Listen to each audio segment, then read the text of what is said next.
Hola, bienvenidos una vez más a diplomadosonline.com. En el curso de minería de datos hoy hablaremos sobre los árboles de clasificación. En una breve agenda veremos qué es un árbol de clasificación, un árbol de decisión, cuáles son los usos que tienen estos árboles de decisión, ventajas, desventajas, algunas interrogantes que se plantean con el uso de este tipo de técnicas, cómo básicamente se construye un árbol. Recordemos que las herramientas de minería hacen este trabajo por nosotros, pero es bien importante entender cómo funcionan, un poco para saber cómo interpretar los resultados y saber además cómo podemos incluso mejorar estos resultados en algunos casos. Veremos algoritmos de árboles de decisión más usados, más comunes, y un breve tutorial de cómo aplicar esta técnica en R. Entonces, ¿qué son los árboles de decisión? Bueno, los árboles de decisión o de clasificación y regresión son métodos que proporcionan modelos que satisfacen los objetivos tanto predictivos como explicativos. Es decir, podemos utilizarlo tanto para técnicas de regresión como podemos utilizarlo como técnicas predictivas tanto como técnicas descriptivas. Dos de los puntos fuertes de este método es que tiene una representación muy sencilla gráficamente mediante árboles. El modelo es muy fácil de explicar. El formato compacto de las reglas nos permite poder interpretar su funcionamiento a través del lenguaje natural. Veamos un ejemplo de qué es lo que significa, cómo se compone o cómo funciona un árbol de decisión. Imaginemos que tenemos un conjunto de datos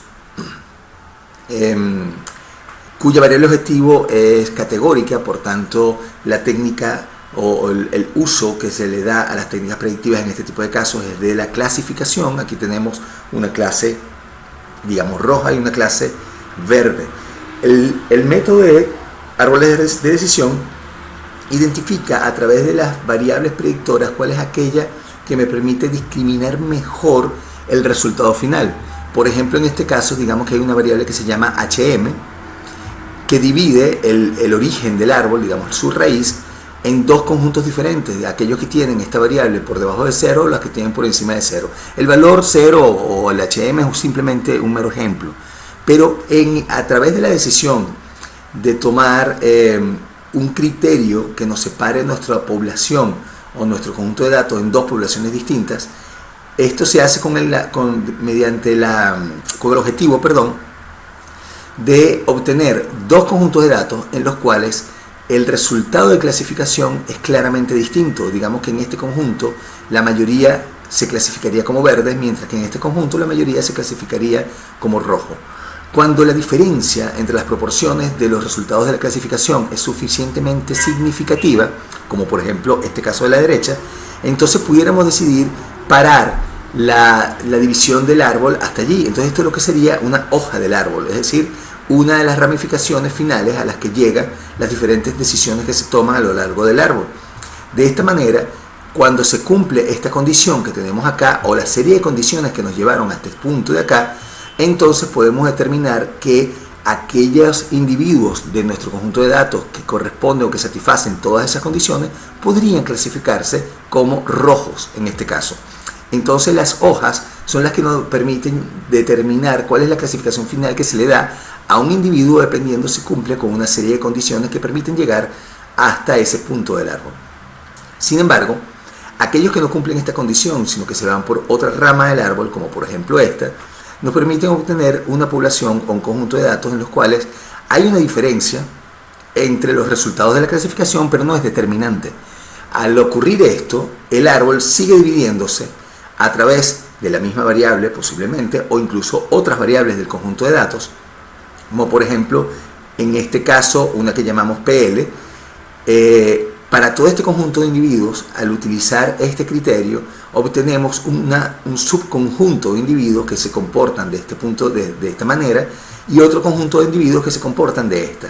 Fíjense que obtenemos ahora dos hojas diferentes en función de un nuevo criterio que nos permiten identificar que en este conjunto de datos la mayoría son verdes y en este otro conjunto de datos, cuando PL es menor que 10, la mayoría son rojos. hemos alcanzado entonces dos nuevas hojas de nuestro árbol en la cual podemos clasificar fácilmente. En este caso, fíjense que podríamos decir que este conjunto de datos lo clasificamos como verde, aun cuando nos estemos equivocando en este conjunto más pequeño. Dependiendo de las condiciones iniciales de holgura o de precisión que le demos al modelo, también podríamos determinar que a partir de esta hoja seguimos dividiendo el árbol. En cambio, en este caso vemos como el conjunto verde es mucho más pequeño, con lo cual el error cometido al clasificar como rojo es mucho más pequeño, entonces pudiéramos determinar que esto se convierte en una hoja del árbol, es decir, nos seguimos dividiendo el árbol a partir de acá. Entonces fíjense cómo el árbol de decisión no es otra cosa que un conjunto de reglas que nos permiten alcanzar cada una de las hojas del árbol, en las cuales podemos tomar una decisión acerca de qué clasificación debemos otorgar a los individuos que cumplen esas reglas dadas. Entonces, fíjense cómo el modelo del árbol de decisión es un modelo muy entendible, muy fácil de explicar, porque no es otra cosa que un conjunto de reglas que finalmente nos llevan a la conclusión de cuál es la clasificación que debemos asignar a cada uno de los individuos que pertenecen a nuestro conjunto de datos. Puede ocurrir que las hojas o las reglas sean demasiado largas, con lo cual es posible que tengamos que parar el proceso de creación del árbol a un determinado nivel de profundidad, con lo cual pudieran ocurrir que existan algunas hojas del árbol cuya decisión no sea tan clara o determinante. Sin embargo, podemos saber que cuando llegamos a esos puntos, sabemos que la clasificación o la decisión que estamos tomando tal vez no sea tan fuerte. Los usos que le podemos dar a estos árboles de decisión se distinguen dos grandes casos de estas técnicas de modelado que se pueden utilizar. Usar árboles de clasificación o de decisión para explicar y predecir la pertenencia de los objetos, observaciones o individuos a una clase sobre la base de variables explicativas cuantitativas o cualitativas. Esto es muy interesante porque esta es una técnica que nos permite trabajar con datos tanto cuantitativos como cualitativos o categóricos, con lo cual hace que sea muy versátil su uso. El otro posible uso que le podemos dar es el de un árbol de regresión, para crear un modelo explicativo y predictivo para una variable cuantitativa dependiente basada en variables explicativas, cuantitativas y cualitativas. Es decir, podemos utilizar los árboles de decisión para clasificar o para hacer regresión o predicción o pronóstico. Entonces, veamos que esta técnica es útil para las dos grandes áreas predictivas de la minería de datos, es decir, para el área de clasificación tanto como para el área de regresión. Veamos cuáles son las ventajas entonces del uso de los árboles. Primero, son fáciles de calcular. Digamos que desde el punto de vista estadístico matemático son algoritmos muy simples y rápidos. Los resultados son invariantes para un mismo conjunto de datos. Esto también es un elemento interesante. Se adapta muy bien cuando hay datos faltantes. Sin necesidad, no nos obliga a tener que eliminar la observación completa cuando existen datos faltantes. Esto es muy útil, muy importante, porque podemos aprovechar todos los datos que tengamos independientemente del hecho de que algunos datos sean faltantes o no. Están adaptados para recoger el comportamiento no aditivo, de manera que las interacciones que se incluyan o que ocurran dentro de nuestro conjunto de datos entre las variables predictoras se incluyen de manera automática en el modelo. Esto es un elemento importantísimo que lo diferencia de la mayoría de las técnicas estadísticas, porque entonces podemos olvidarnos del problema de tener que identificar la interacción entre nuestras variables independientes o predictoras y podemos enfocarnos más en la interpretación de los resultados, en el obtener mejores resultados a partir de la entonación del modelo. Incluyen modelos de regresión así como modelos de clasificación generales que pueden aplicarse de manera inmediata. Veamos que tienen una gran cantidad de ventajas interesantes este modelo. Ahora, ¿cuáles son las desventajas? También tiene desventajas muy importantes. Normalmente no clasifican particularmente bien. Por eso se constituyen en lo que llamamos un clasificador débil, weak classifier. Este tipo de técnicas tienen el problema de que pueden ser que nos generen árboles que no sean óptimos.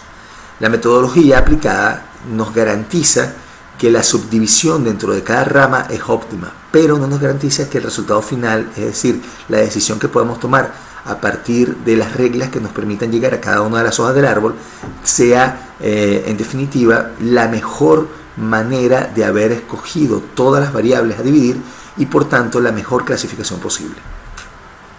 Las variables predictoras o independientes continuas se tratan de manera ineficiente porque se tratan como si fueran variables categóricas. Recordemos que si tenemos una variable continua, esta variable fundamentalmente se determina un punto a partir del cual se divide la población en dos segmentos, es decir, se escoge un valor crítico que cuando un individuo tiene ese valor en esa variable por encima de cierto punto o por debajo de cierto punto, pertenece a uno o dos subpoblaciones generadas dentro del árbol. Eso es un problema porque cuando las variables son continuas necesitamos trabajarlas como si fueran categóricas, es decir, a través de criterios que nos subdividan los conjuntos de poblaciones para poder ir creando las ramas del árbol. Eso, desde el punto de vista del uso de variables continuas, no es, digamos, una manera eficiente de trabajar con dichas variables. Las interacciones de orden menor no preceden a las interacciones de orden mayor, es decir, si existen interacciones entre las variables predictoras, el nivel de importancia o significancia que tienen estas predicciones no se toma en cuenta a la hora de tomar las decisiones de subdivisión de cada una de las ramas. Eso es un problema también. Los árboles grandes tienen poco sentido intuitivo, es decir, por fácil que sea explicar un árbol de decisión, el hecho de tener árboles con ramas muy largas hace que sea difícil de explicar. Bien, algunas interrogantes. ¿Cómo se construye un árbol entonces? ¿Qué hace que un corte o que una decisión de una variable o de cómo dividirla sea un buen corte? ¿Cómo se escoge el valor de la variable para cada corte? ¿Cómo se clasifican los nuevos datos? Pues bien, para construir un árbol se tienen que tomar varias decisiones. Seleccionar las variables y los puntos de corte para hacer cada división. Cuando se considera que un nodo es terminal, es decir, cuando un nodo es una hoja del árbol, y cuando se continúa dividiendo, eso es otra decisión que hay que tomar. La asignación de las clases a los nodos terminales. Todo esto tenemos que decidirlo a la hora de comenzar la creación de un árbol. Existen muchos algoritmos que varían, digamos, en varios elementos. Pues está el ID3, el C4.5, el C5.0, el ACR, el Child, el MARS. Son diferentes estrategias o tendencias en cuanto a la construcción de árboles que se han ido generando en el tiempo. Algunos de ellos se crearon de manera independiente, otros no, pero en general buscan el mismo resultado y obtienen modelos similares. Existen varias implementaciones de árboles de decisión en R. Vamos a ver un ejemplo. Tenemos los paquetes tree, part, party, C5.0, aquí está al revés, entre otros. Reitel incorpora algunas funciones de visualización de árboles que pueden ser muy útiles para generar gráficos bien explicativos, y todos los modelos predictivos de árboles incorporan la función predict, lo cual es bastante bueno porque entonces podemos aplicar las técnicas de modelado tal cual como lo hemos hecho con las técnicas vistas hasta ahora. Se presentan estrategias diferentes para la construcción de los árboles y la poda de los mismos. Vamos a ver un pequeño ejemplo. Vamos a hacer la clasificación del conjunto de datos muy conocido por nosotros, Iris. Vamos a ver cómo lo aplicamos utilizando la librería Tree. Cargamos el conjunto de datos de Iris, de las flores, de los lirios. La asignamos a una variable llamada datos, que es la que vamos a utilizar. El modelo para la creación del árbol se realiza con la función tree.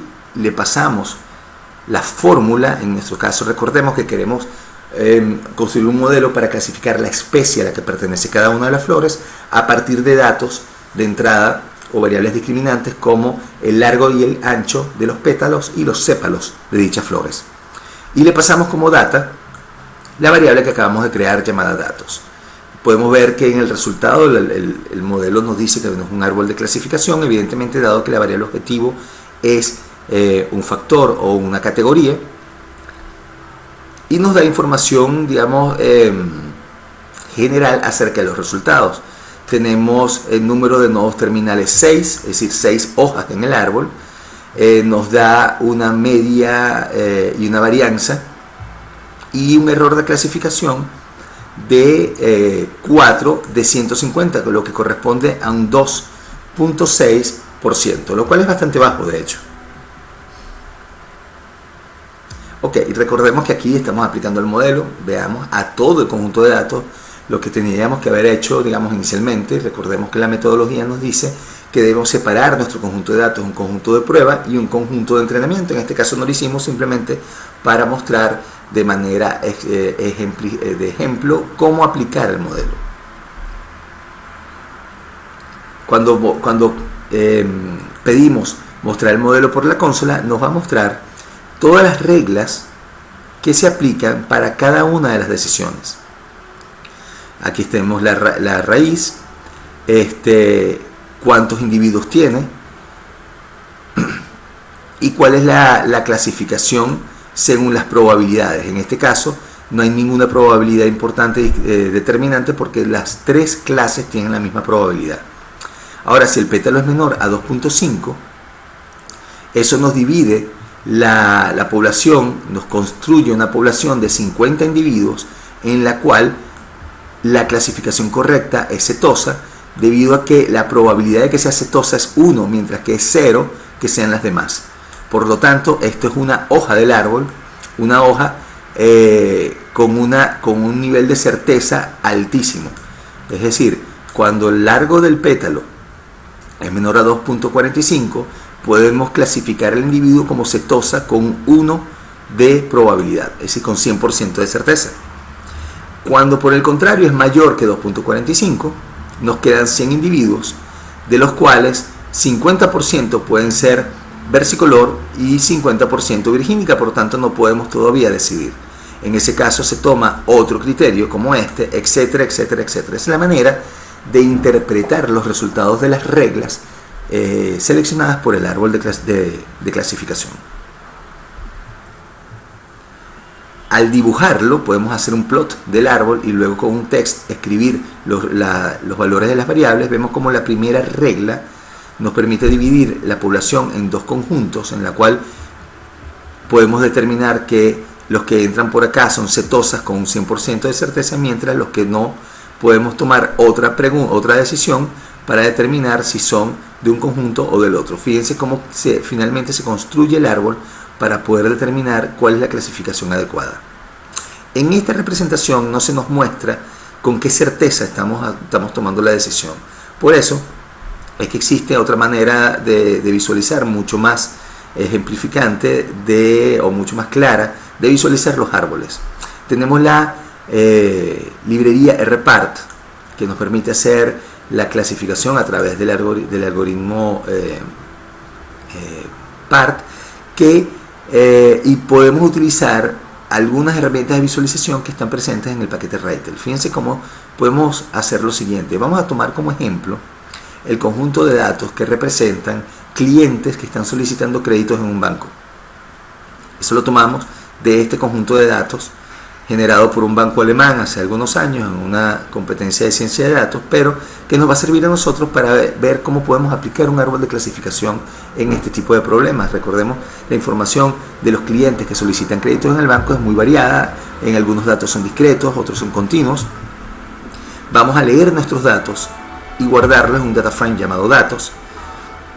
Luego a la primera columna, que es si se le otorga el crédito o no a la persona, si será buen pagador o no, es la primera variable.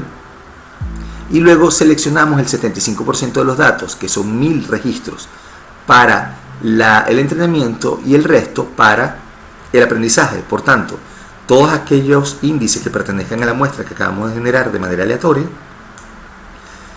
estarán asignados al conjunto de datos de aprendizaje, y los que no pertenezcan a la muestra estarán asignados al conjunto de pruebas. El modelo, en el caso de la librería RPart, se realiza con el modelo, con la fórmula o la función RPart. Le pasamos otra vez la función credit en función de todo lo demás que esté en el data frame. La data es la data de aprendizaje, el método es clasificación y vamos a pedir que nos muestre información sobre los cortes realizados en el árbol. El modelo nos muestra, cuando lo generamos y lo mostramos por pantalla, nos muestra de nuevo nuestro conjunto de reglas. La indentación en las reglas nos muestra las diferentes rutas o ramas que nos llevan a cada una de las hojas. Cuando corremos el modelo sobre el conjunto de pruebas, lo hacemos con la función predict. Le pasamos el modelo, el conjunto de pruebas sin la primera columna, que es la que tiene la clase objetivo, la variable objetivo, y le pedimos que haga una clasificación. Al mostrar esto por pantalla, vemos como para cada uno de los individuos del conjunto de pruebas cuál es la clasificación obtenida. Vemos que en todos estos casos son buenos pagadores, algunos de ellos son malos pagadores, según la predicción del tipo de cliente que será.